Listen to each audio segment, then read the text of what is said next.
Hello, everyone, and welcome to the launch of the Art Vault with our debut show, New Futures Digital. And here we have with us today a very exciting panel and a very interesting talk. We will also show you the works that we have on show as a pre-preview as a part of the VIP Promenade that we have tonight. So I hope you have a glass of something to enjoy because this is going to be incredibly beautiful, but also quite a few revelations, hopefully. And we will have the curators from Central St. Martin's here with us, the Mazzy and Greta, followed by our special guest today, Mirta D'Argencio, who will pick a few works that are quite interesting to her and make a few comments and have a commentary. And of course, we'll have Cami here, who's our Chief Art Officer, share a few words on our launch, and then we'll open it up to questions. So that's the format of the chat today. We hope to make it engaging and interesting. And of course, do ask us questions. You do have a Q&A button here. And once we are done with the curator's work, we'll promote you all to panelists, which means that everybody can see each other. So you're welcome to ask questions that way as well. Towards the end, you can turn your video on. Otherwise, feel free to share some questions here on chat as well. So logistics done. Let's go ahead and talk a bit more and share a bit more about the Art Vault.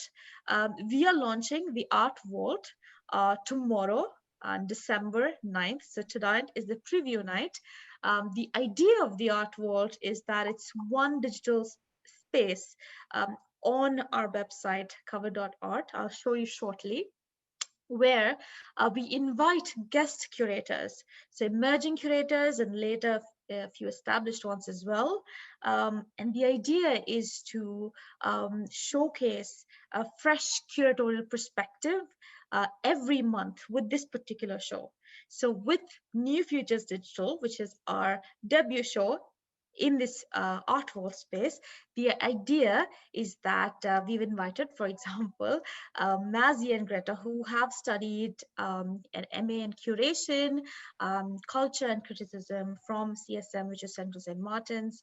And of course, both of them are writers and curators, editors as well with magazines, which is wonderful, who have curated works from 28 incredible artists who are recent graduates from 2020. So these are the graduates from CSM, which is a leading university, Central St. Martin's in London. Although the artists are international and in fact have sent in works internationally as well, which is also quite exciting for us.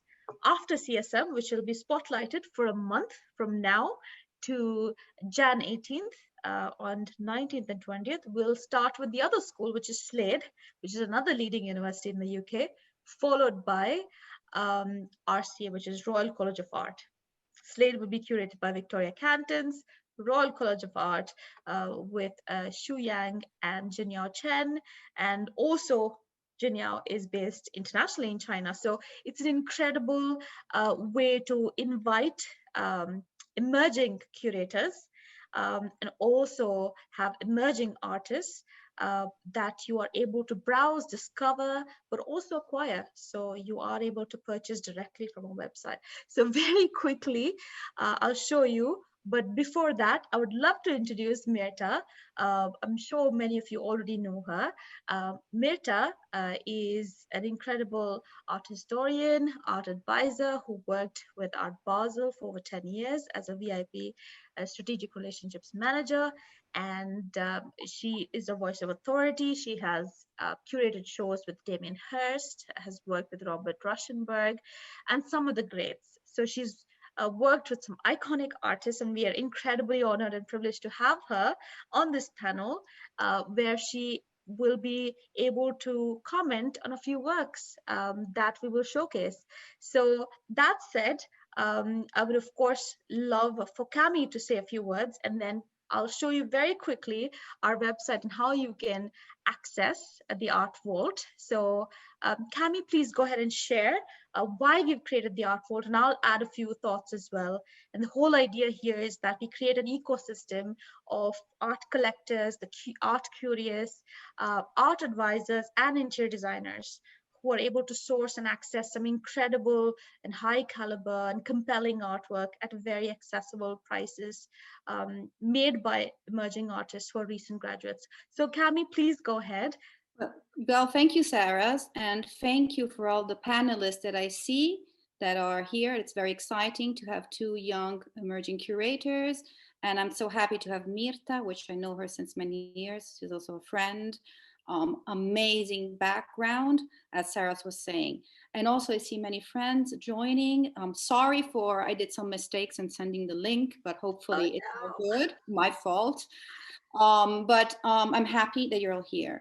The idea, as Sarah was saying, it's really it is a new digital space. And through this digital space, you can have easy and accessible access to exciting, exquisite art.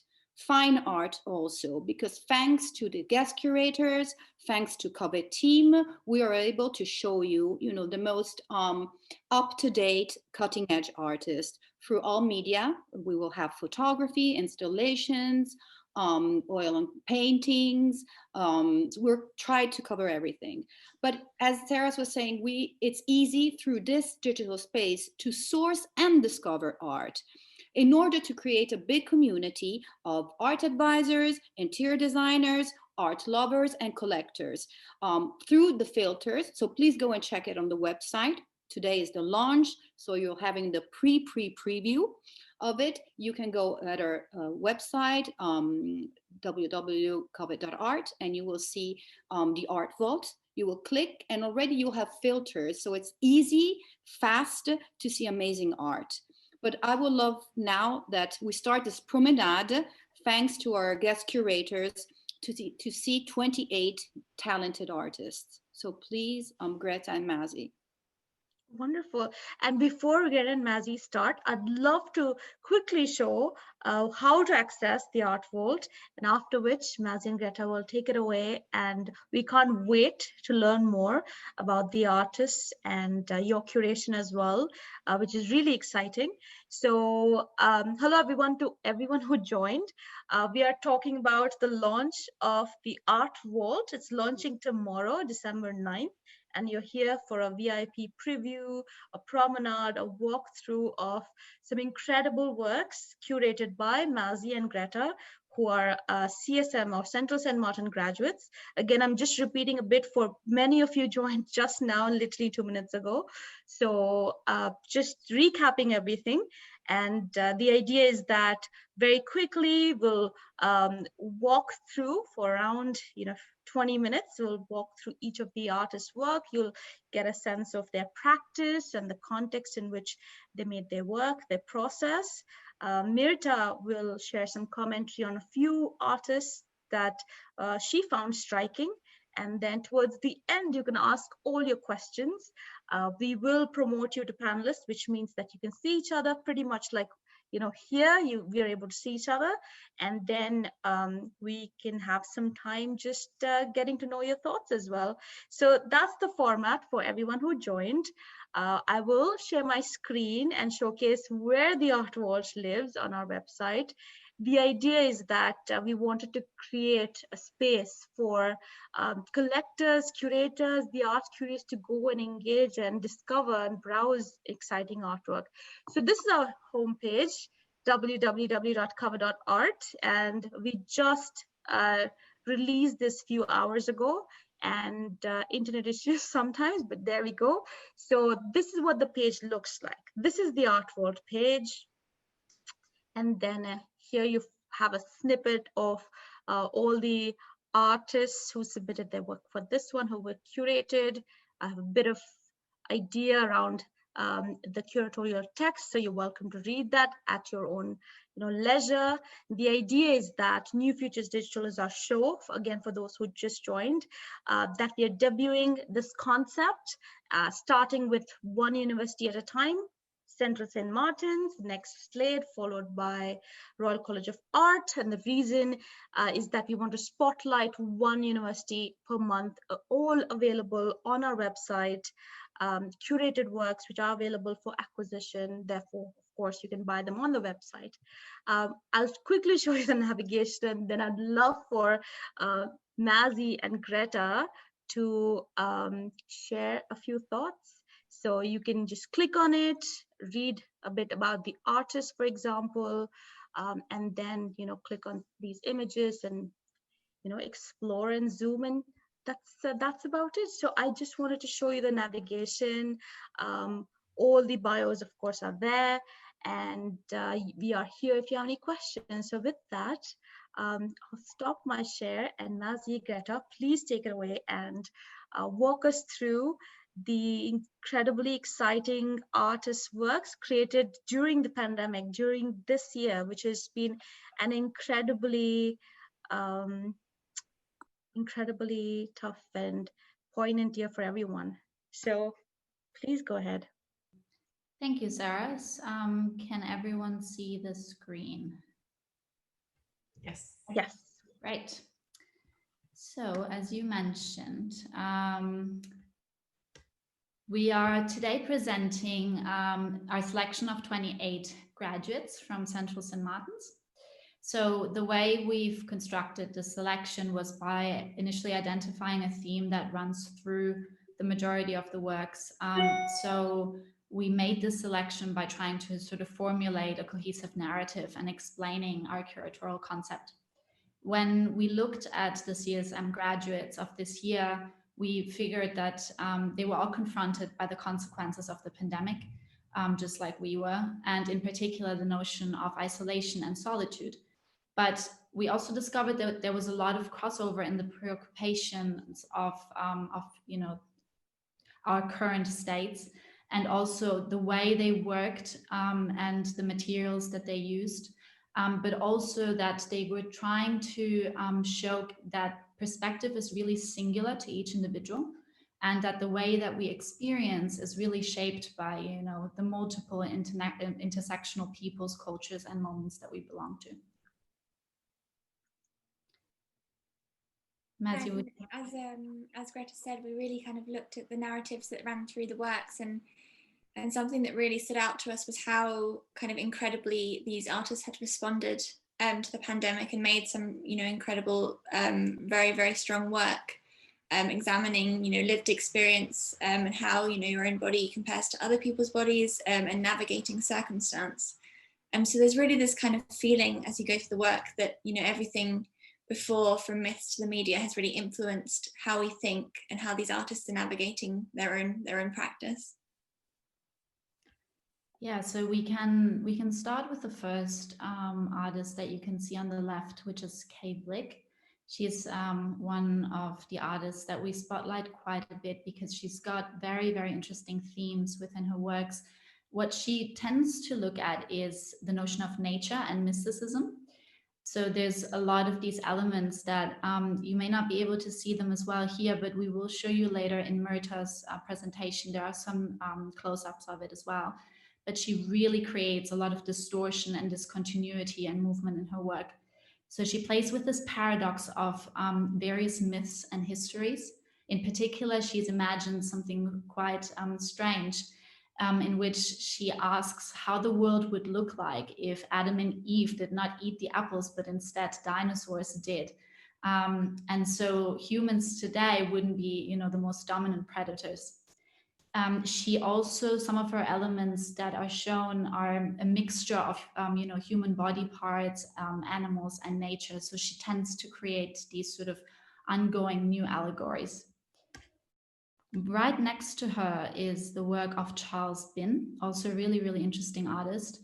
And he investigates losing the natural habitat through enormous amounts of plastic waste. This in turn for him means losing a significant part of our personal identities. Particularly within this year, he has looked at the loss of liberty of all of us, as the world obviously went into lockdown because of COVID-19. And how he did this was using casts of man-made objects that he found on beaches and riverbanks. So he creates this art that sort of imagines the record of a civilization that we leave behind for future generations. Yeah, that work's so incredible. And what he did there is he used the kind of snapped end of a wine glass to create this mold in which he's kind of created this fossilized creature. Mia Valance is an artist creating these very dreamlike paintings that drift between fragmented snapshots, and so she allows these kind of more figurative images to fade into the canvas by spilling turpentine onto the surface. And she's really interested in situating her practice as akin to poetry or music, in that it's really for the viewer to experience the work and to kind of relay onto the work the deeper meaning that they feel.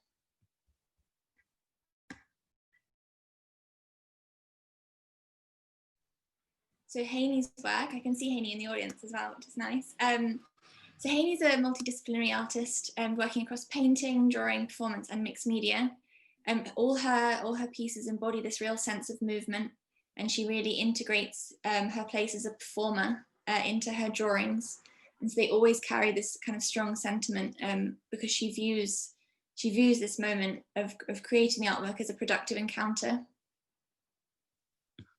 And then next to her, we've got Li Chen, who is also a really amazing artist from China. And she, in her work, makes these abstract canvases that explore the dialogue between Eastern aesthetics and Western philosophy.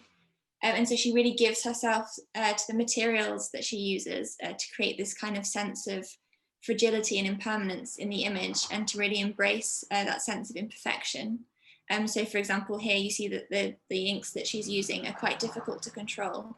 And so she uses this in the canvas and in response to her concept. Yeah, closely aligned to that sort of sense of imperfection, you can see Jessica Reek right next to her, who actually predominantly works with photography, but she also creates paintings, drawings, and uses a lot of found objects. So Jessica creates these projects, and in this case, obviously the photographic series that you see here, and you can only see one work here, but we'll show you more, and especially if you click in, but it has a really strong sort of city-based aesthetics, and she uses a lot of artifacts from the street. So Femi, like a lot of artists in the show, has this kind of interest in communication, but for her, it kind of manifests in this idea of transference across networks and across the internet. She's a very exciting up-and-coming artist who won the Sid Motion Gallery Award this year, and she describes her work as pushing software to work badly. So she tries to resist optimization and productivity and challenge the act of recalling memory, which is very individual to her practice. So Rosie in the middle here creates these quite amazing collages that reflect her kind of ongoing exploration in relationship to femininity, and she finds herself kind of pulled between this idea of seductive glamour and then all the inherent problematic performative nature of these things. And so she makes these works that costume and confuse the representation of femininity. So for example, in this piece, she constructs this vision that's just idyllic enough to become empty. And so she plays with that kind of surreal, bored beauty of the faceless figure. Right next to it, we can see Filippo's work, and it looks really lovely with Rosie and Femi. In fact, Cami did a really good curation here. So he's a Greek artist, and he lives and works in London. What he tends to do is sort of explore the subconscious mind, and particularly in relation to religion, theology, and metaphysics. His entire practice sort of uses this cohesive entity, which is this color black. And he tries to convey these feelings of uncertainty and sort of deep-rooted human questionings through that. So the works that we've selected for this show really have a fascination with these metaphysical encounters. But what we really like about his work is that he sort of distorts the figures, but also landscapes, and really creates these abstract scenarios.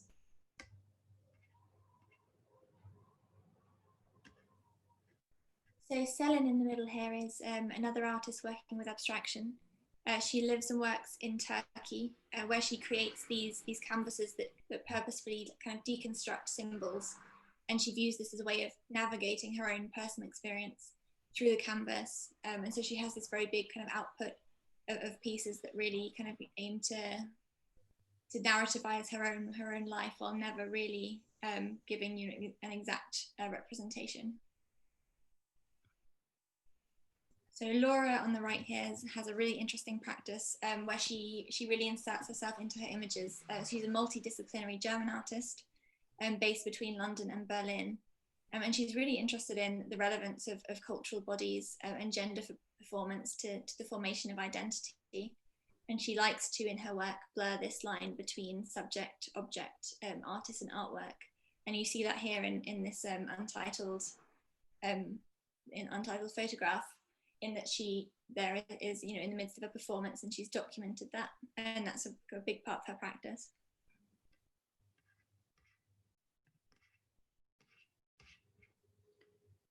So moving on, we have Peter.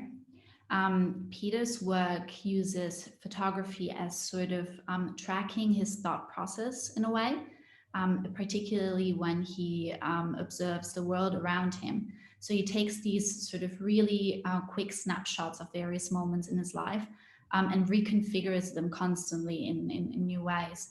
But he really focuses on chance encounters. He has a large interest in data and digital formations, and he uses photography as his main medium.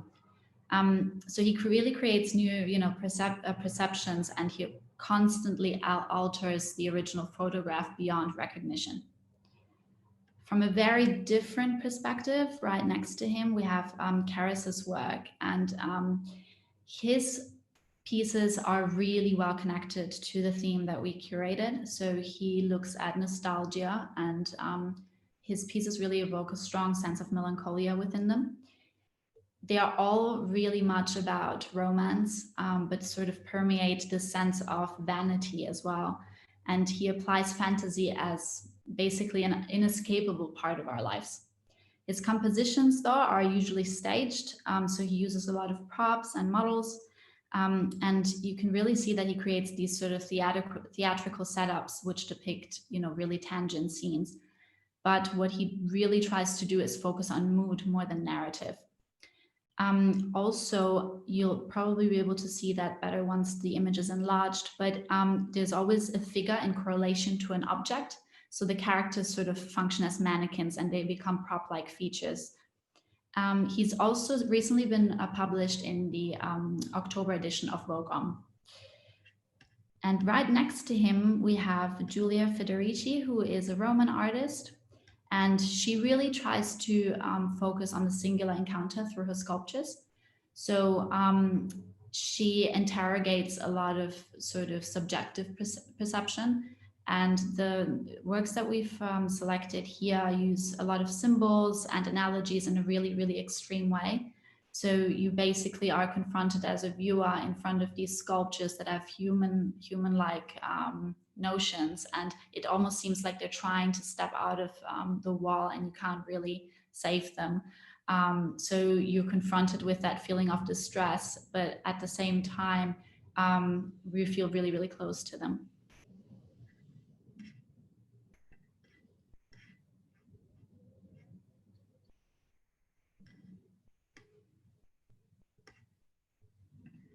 Sorry, I think the website just...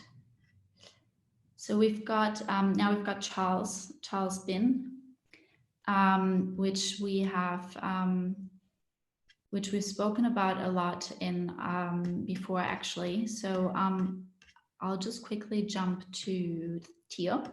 So Tio is a contemporary artist. She really uses painting in a really, really contemporary way. But what she does is she applies moving images into paintings. So she explores these sort of various applications of mark making, and it's a fusion of abstract, expressionist and figurative modes. The works that we've selected here are called T-shirt avatars. And what she's done is she's transferred these portraits taken from social media networks into paintings of acrylic. So she sort of reversed that process that we usually have. So instead of from physical to virtual, she's reversed it into to virtual to physical. And you can really see sort of the abstraction in these gestural brush strokes that she's used. So Sarah is a really interesting artist in that she incorporates food into her canvases. She's a multidisciplinary artist, making work around themes of racial justice and politics by using these kind of different materials.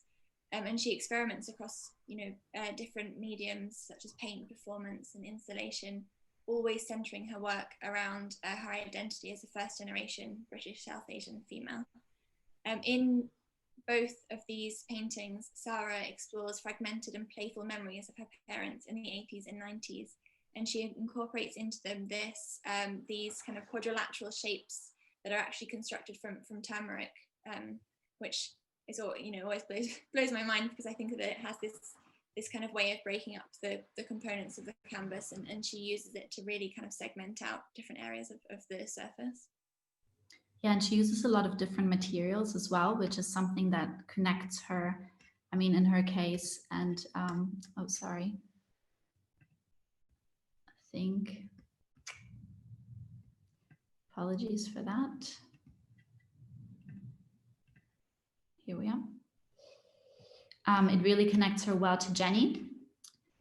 Jenny tends to do a very similar thing. So she kind of experiments with a variety of materials to explore these alternative forms of drawing as she defines them. She really tries to consider the limits of the surface. So she has, through her interest in feminist discourse, she uses thread as this sort of ongoing material, which she feels reflects on, gendered techniques and archetypes.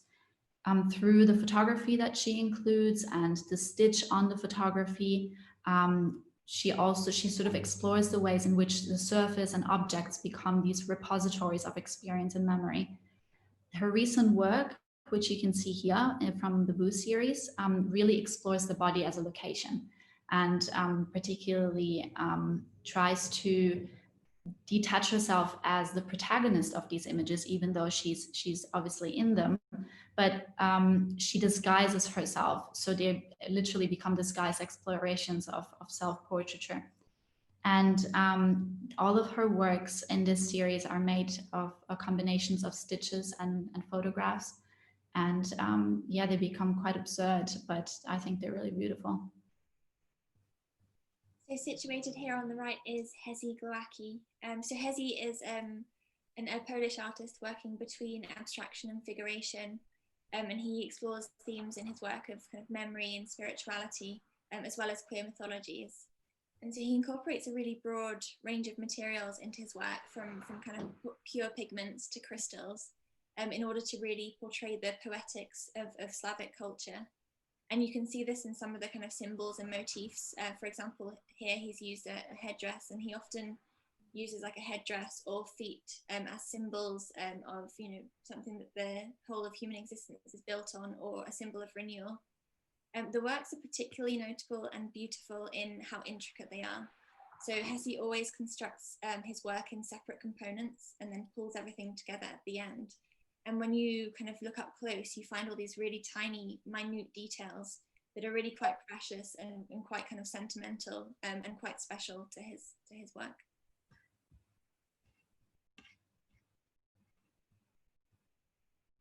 So Jasmine, who you see on the left here, is an artist and photographer. So she makes these quite ephemeral images, and she uses photography as a tool to revisit places she's been to before. So she views her work as always open and always revisiting the kind of uncanny notion of somewhere she's been before, and she encourages the viewer to see this kind of transference and impermanence of past and present. Yes, and on the right we have Abby Wright, who is very much a multidisciplinary artist. She uses a lot of different media, includes music, sculpture, paintings, and somatic movement and text. what her work tries to narrate is sort of aspects of touch and intimacy, and how she creates, randomized mark making through that.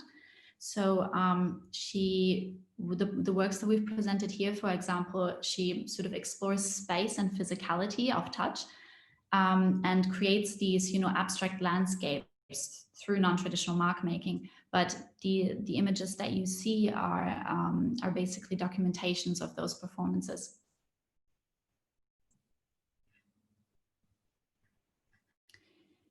We've spoken about Julia's work before, but here you can see another little snapshot of one of her sculptures. This one's called A Melody. But moving on to Brian, Brian works with portraiture in various formats. So he uses photography, writing, but most prominently, he really tries to sort of deconstruct subjective narratives. In his recent body of work, and this Flag Requiem is one of them, he's actually begun sort of developing his own abstract visual language, which is partly and only partly anchored in figuration.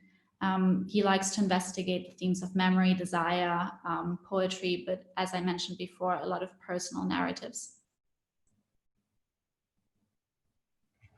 And so Matthew here, who on the right makes these really quite playful, irreverent works that have this almost kind of Franz West or Philip Guston feel to them.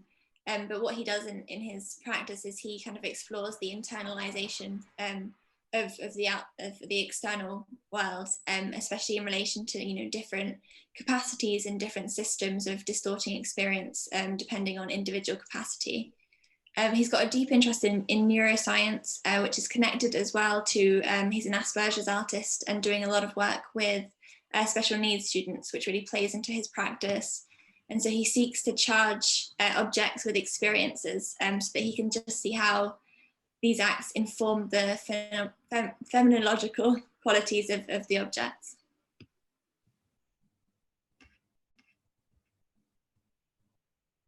And so we've spoken about Brian.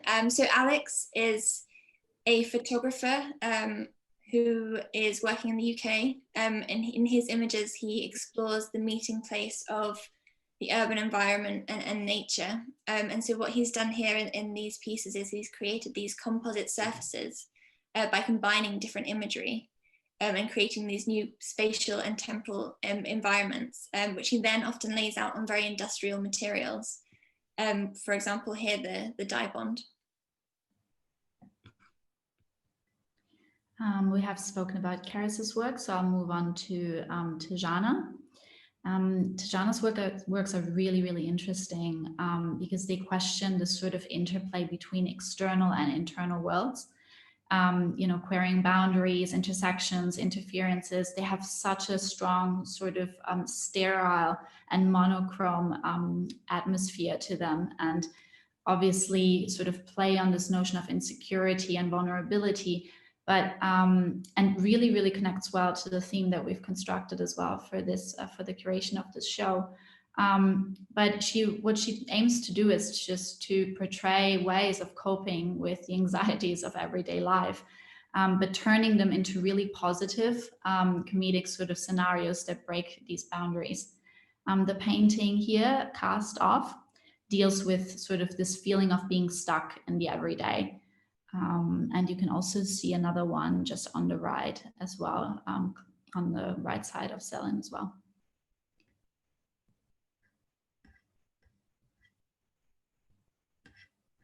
So Katie here on the left is an artist working with notions of memory, dreamscapes and the nocturnal.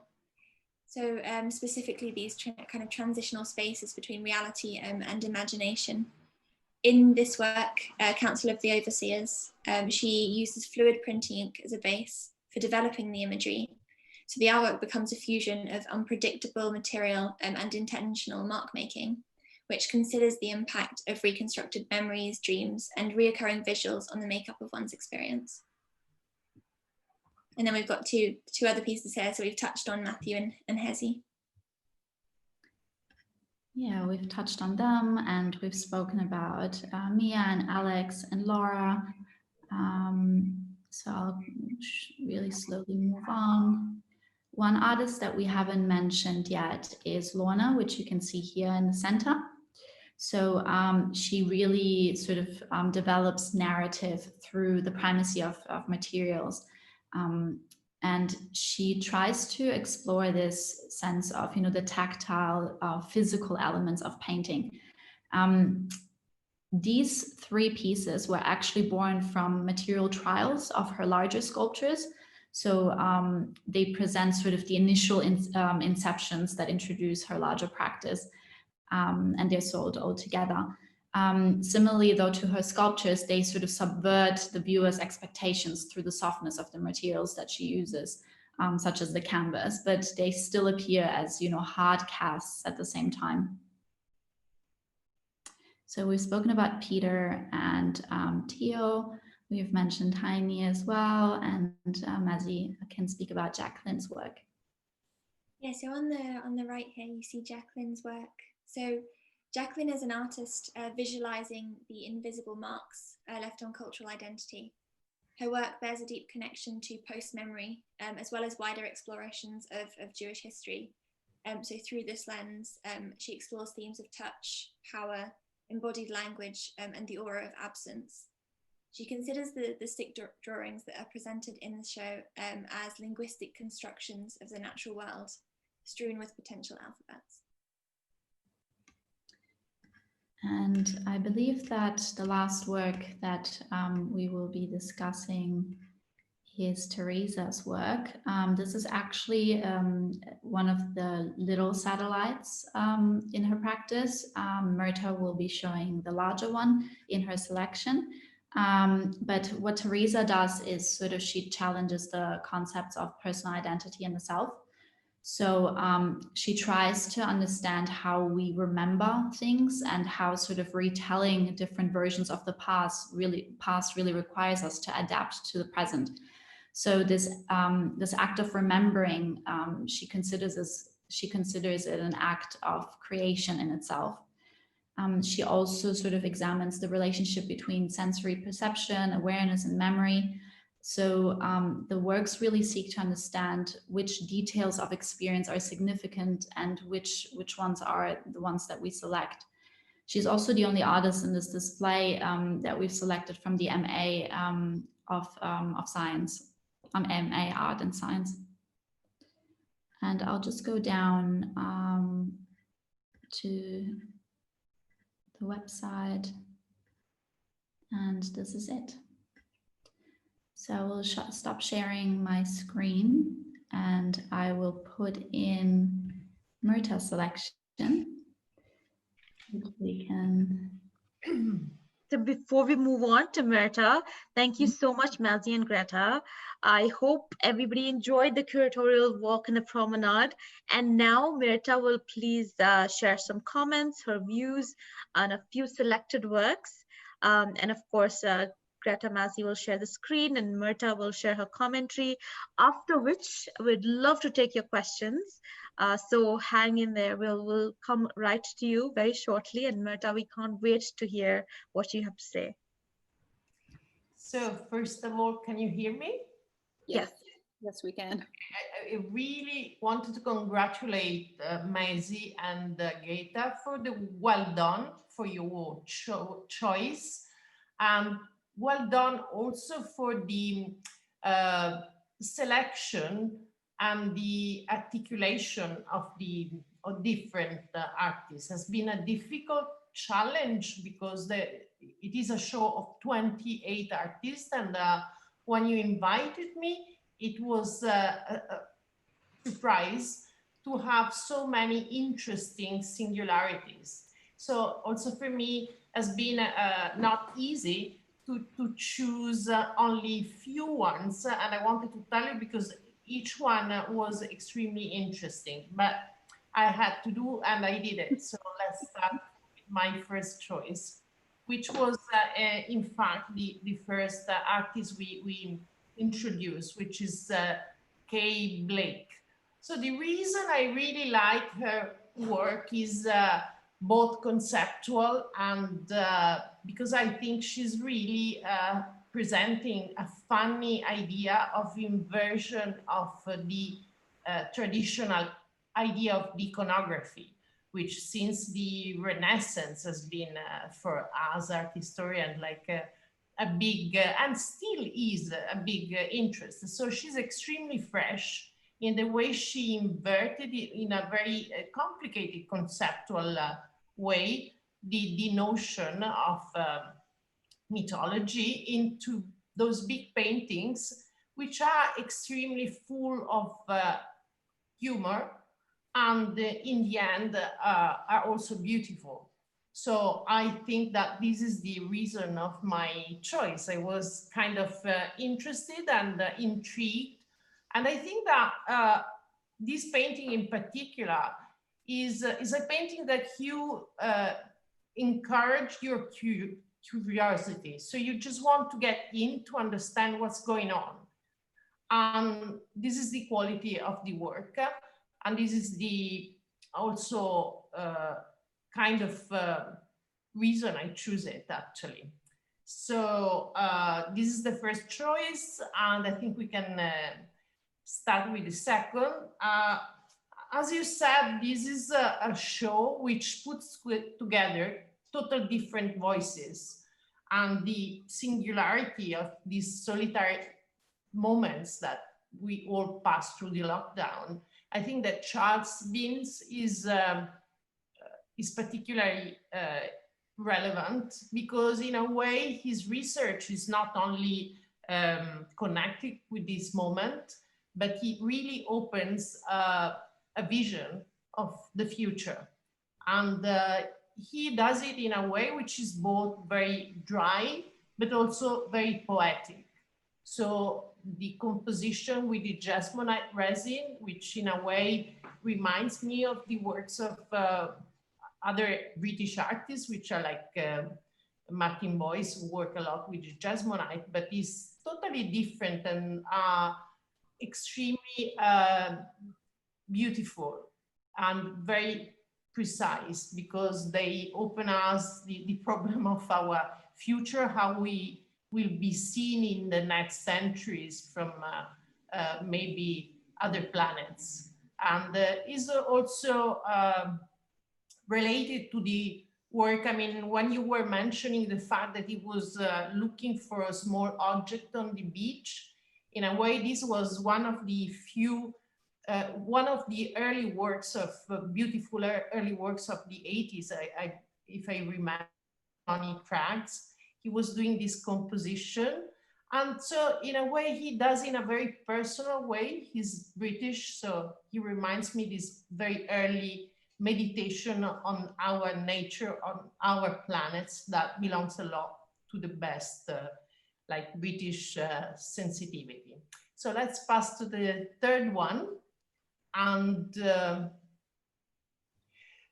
so she's I hope I will pronounce in the right way. She's Irish, as Mazzy told me, Caris and Twistle. Is that correct?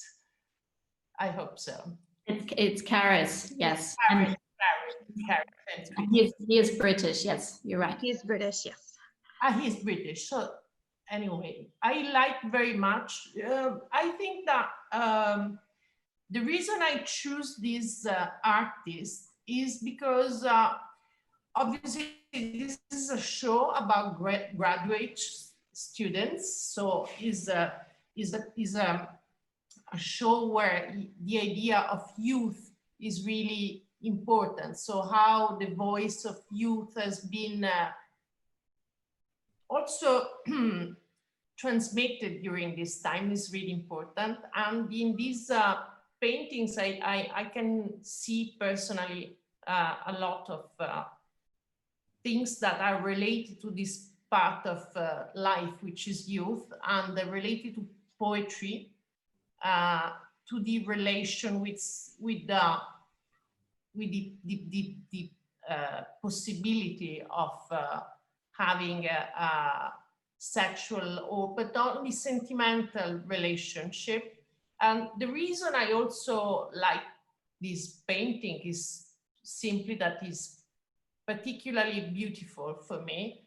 and remind me a lot about the idea of being alone in a couple, and all the hopes and all the dreams and all the things that belongs to the early moments of youth.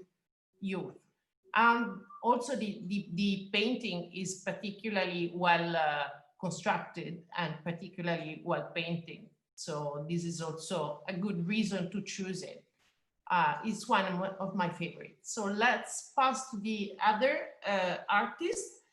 And the reason I choose Li Chen, obviously, is because it is a total different voice. Obviously, as we mentioned, she's maybe the Chinese artist that try to have a dialogue between the Asian or Chinese tradition, which is totally different from the Western language. So using something that belongs to her own culture, but in a meditation of painting that is particularly poetic, that refers to nature, and also is for us is an invitation to see and to study the Chinese way of meditate on art, which is totally different from our attitude. So I think this is an artist that I look at with particularly interest, because from our Western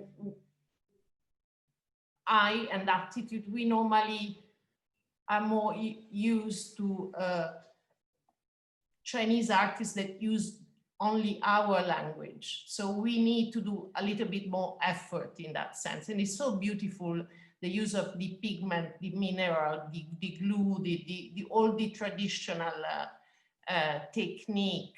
And this, she's able, maybe we can see more in this detail, is particularly well used. I think is a fantastic painting, even in the small dimension. I like the difference between the big dimension of the first fresh statement with these more meditative ones. So we can pass to the next one. And she is another artist that was for me particularly interesting. First of all, because I quite like her titles. And I think it's particularly important when you see a painting, when you have a very good title, it's something that I always notice. I think like very good artists in general, they were also good in giving good titles. And I particularly like the title of these paintings, and that invites me into it. And also the fact that she's a voice that comes from another part of the world. So this exhibition, which is based on in a student from St. Martin's, has really international voices. So the fact that Céline, I can imagine her painting in painting is always a very personal fact. So it involves you to be in the studio in a place which is close. So the fact how she used all this gold and this blue, that reminds me particularly of the Turkish Empire, is so interesting in her narrative. And I love this painting anyway. So we can pass. So this is as Greta was mentioning, she's maybe the more she's maybe the artist which is more mental and not mental. I mean, she's more philosophical for myself, from my point of view, because the image that you see is obviously constructed in a total different way, and you're supposed to know a lot of things. You're supposed to have done a research, and obviously she comes from the, Greta mentioned that she's the only artist that comes from the art and science, and obviously you are supposed to know Deleuze and a lots of philosophical background in order to understand and to challenge the question of personal identity and memories, which is in a way related to the others'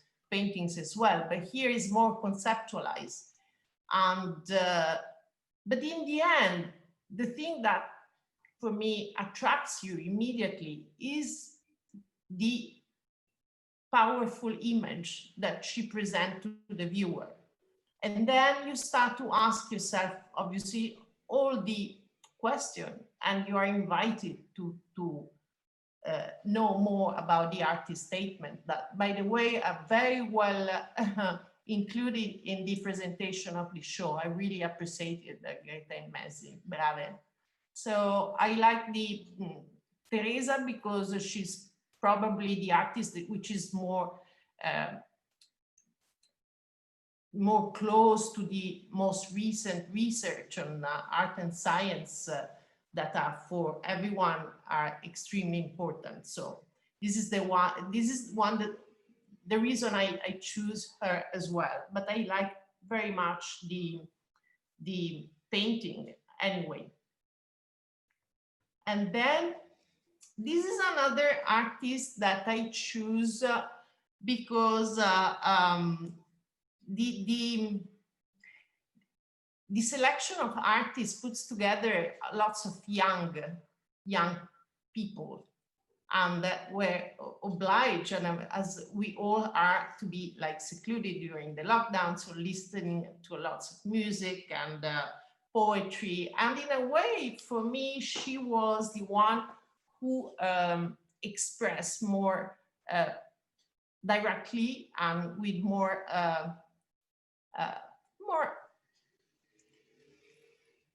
also synthetic way the attitude of lots of young people, including my son. I recognize the attitude of a lot of young person, and I think is extremely beautiful and fresh. And I quite appreciated this aspect, because it's not easy to be able to translate something that is apparently even superficial, but is not, because in the end, the paintings is it works, and it's not superficial at all. I really like Mia for that reason. She's one of my favorite. So I'm not sure if this is one of the last one, but at least I choose, I choose two men and the majority is woman, but I just choose because I like the words. I like a lot of, sorry, can you hear me? So, yes, now yes. Yeah, I like very much those two works of Alexander Dixon, because again, I think like in a way, like Charles Beans, he has an incredible sensitivity for nature. And even if this hybridation, those images are extremely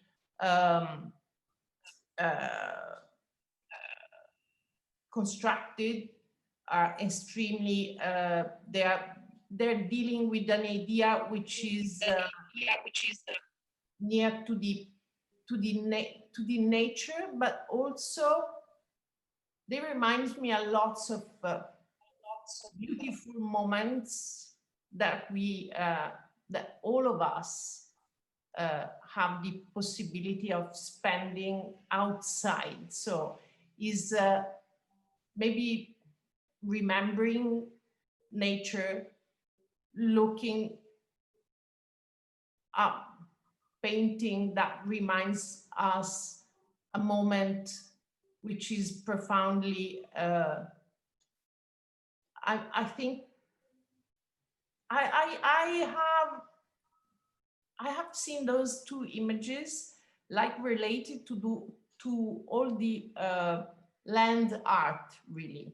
And I don't know why, but for me, Richard Long is much more in those two images than and I cannot even explain, but really is the love and desire to be out and to be into the nature and to be able to create something which relates to this freedom of the man inside nature. So that's why I love it.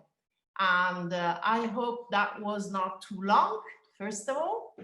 And I hope that I made a choice that you can also share with me. And I wanted to thanks again Greta and Mazzy, because it was not easy to choose, but I think that also the other artists, they were all giving a very interesting investigation, exploration, but also I choose those one just because if you have to choose, you have to do it. That was fantastic, Merta, and incredibly well communicated thought, and it's wonderful to see and understand why you picked these works. And as you mentioned, there's so many exciting and interesting works to choose from, so I completely understand how difficult it is. But thank you so much for sharing, because it does give us a bit more insight and understanding into the works, and connecting some art historical context as well is always fascinating. With that, we'd love for everyone to go ahead and ask questions. So what we'll do is we'll promote you to panelists, which means that it'll take a couple of seconds. You'll come back on, so you're not getting locked out. You'll come back on, and you can see each other. Of course, if you wish to unmute yourself and share the video, you're welcome to. If not, you're welcome to chat on the chat box and ask us any questions. But the idea is that we wanted to open up the forum for any ideas, questions, thoughts. So you're welcome to, again, unmute yourself and open up your video if you would like. But yes, we are here, and of course you can ask us questions. So while everybody is getting moved to a panelist, just wanted to thank Mazzy and Greta again, and of course Merta. And while everybody is getting moved, I just wanted to see if Cami had any thoughts. I'm really sorry, my internet is going crazy again. Can you hear me? You're right, Cami, it's breaking up a bit, but maybe you can, unfortunately, I just wanted to say turn off video. I'm going to turn off the video, just a second. I'm really sorry, but here in Rome, can you hear me now? Yes, it's breaking up a bit, but you're there and we can hear you. I just wanted a brief thank you to Mazzy and Greta, and to you, Sarah, and especially to Mirta, who has done, actually, I would have chosen the same works of art that you chose, Mirta. And I like the parallel that you've done with some blue chip artists, with Bois, the use of material, and the idea of melancholy and of youth. So great job. And so again, thank you. But please, I can see all my friends. Don't be shy and go on. Maurizio, let's start with you, because people are shy here. If you have any questions. So yes, so feel free to ask us any questions. So you can, there we go. I see Joanna. Hey, Joanna, how are you? Yeah, you'll have to probably unmute. Thank you so much for this wonderful presentation. Magnificent. Oh, that's so good to hear, Joanna. Hi, Davide, how are you? I have a question about Giulia Federici and Charles Beans. It looks like there's a 3D effects. Is it real or is just an illusion? No, these are sculptures. Ah, okay. They're both Sculpture, yeah. they're both sculptures, and they're both in these instances, they're both wall sculptures, so they're attached to the wall. Okay. And by the way, I like a lot the work of Li Chen. She's very great as artist. But I just add thank you very much for very interesting everything. No, thank you, David. And sorry, Cami, I think her audio was a bit, disturbed. But yes, I'm really sorry. No, thank you. No, thank you. Yeah. Actually, no, absolutely. I'm just reiterating what Cami is saying. Thank you so much, David, for your, comments and questions. And absolutely, as mentioned, it's an incredible body of work and curation. And Joanna, do you have any thoughts? You've unmuted. I just actually had a question, Yeah. which Meta and the others have mentioned, that I was wondering if it could go more in depth, which is the importance, and I see it also in Paris, the importance of the addition of different programs that combines fine arts and science. And I'm thinking of Teresa Zerafa Birin when I'm talking about this particular. I would love to hear a bit more about this evolution, where now more and more there are residencies and there are universities, whoever internationally, where really science is trying to, art and science are trying to communicate with whoever to translate data in an artistic way, or vice versa, or even imagining future things. So if anyone could actually talk about that, would be wonderful. Sure, I'd let Mazzy and Greta answer that. And I have thoughts as well, because I'm absolutely passionate about both science and art. So I have some interesting things to share as well. So please, Mazzy and Greta, please continue. And then maybe Marita has some thoughts, but please go ahead, Mazzy and Greta. So I can talk about it from the perspective of the university. I mean, I think in many ways, art and science used to be more connected. But I think a lot of that kind of bringing it into a university environment, and Central St. Martin's is incredibly interdisciplinary in its thinking, and it really combines a lot art and science. And I think a lot that has to do with is about a lot of the themes that are kind of emerging in society at the moment that demand that kind of interrogation and that kind of thinking. And so I think in a university environment, I think that's kind of how that's blossomed and become such a strong presence. Yeah, I tend to, obviously I agree with what Mazzy's saying. I think what really connects these departments is the underlying research that they have to do. I mean, even for us as curators, there's a lot of, cross-referencing with other departments that go beyond, just literature or, other sort of performative arts, but they really go into, philosophy, psychoanalysis, and science itself. So I think that crossover is really becoming very clear, and the connections, the interconnections between these departments are becoming stronger and stronger. And artists are very much focused on, telling these stories and showing these interconnectivity. I would like to add just a comment on this, because I think it's really important, has always been important, that collaboration between art and science. I want to remember the experiments in art and technologies that started even in the 60s. Obviously, I collaborate with Rauschenberg, that was a maestro in that sense, because he was collaborating with lots of scientists, engineers in some projects that were extremely challenging. And he did a beautiful work that is called Mad Muse, that started in 68 and was realized in 71. It was a huge, like a swimming pool full of mud that was activated by the viewer, and that was activated by himself. But what I wanted to say is also in Teresa Zerafa is the same thing. I mean, science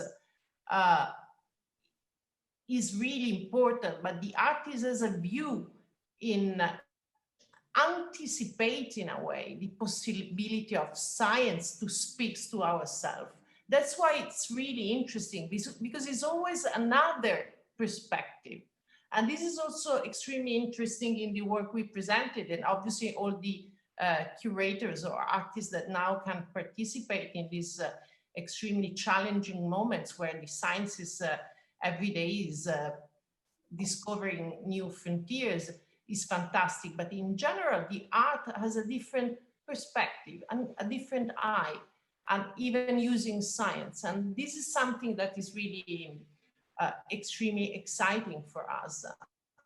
And I think this is expressed in the work we just saw of Teresa Zerafa, because even there's a lot of research behind the work, is synthetic and very, very communicative. Thank you, Marta.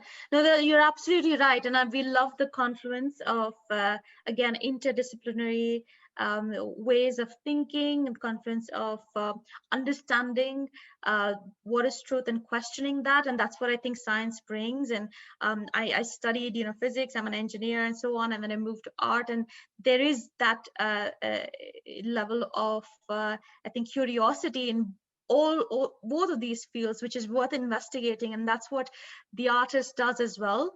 And I think with your entire curation, Mazzy and Greta, you've showcased that kind of investigation, which is incredibly interesting, and in terms of its detail, in terms of its process and philosophy, which is extremely, again, very curious for us, and also for hopefully whoever joined us. And I know that it's been over an hour, so I'd love for everyone to share any final thoughts.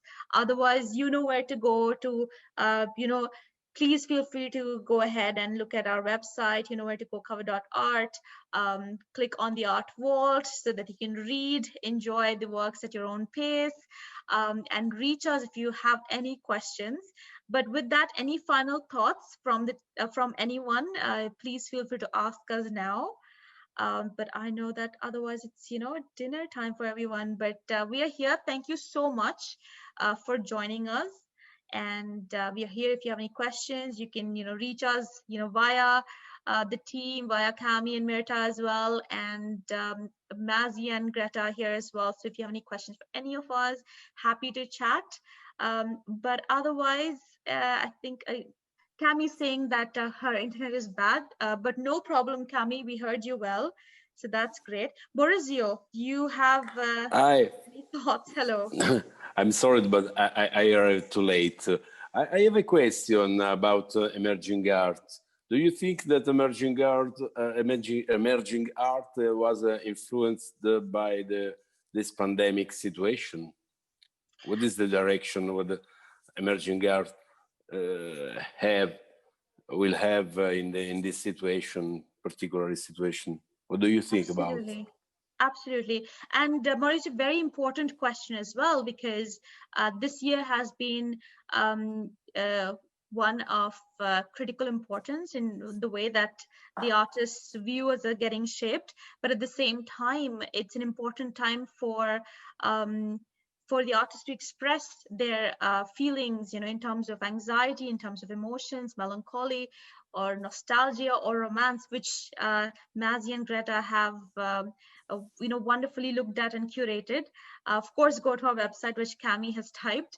And Mazzy and Greta, any thoughts on that and how it has impacted the kind of zeitgeist, the construction in terms of right from concepts to moods and execution and the philosophy and ideas? Yeah, I think the selection that we've presented here, I mean, they were produced during the final year. So obviously they have been innately developed throughout this period of time.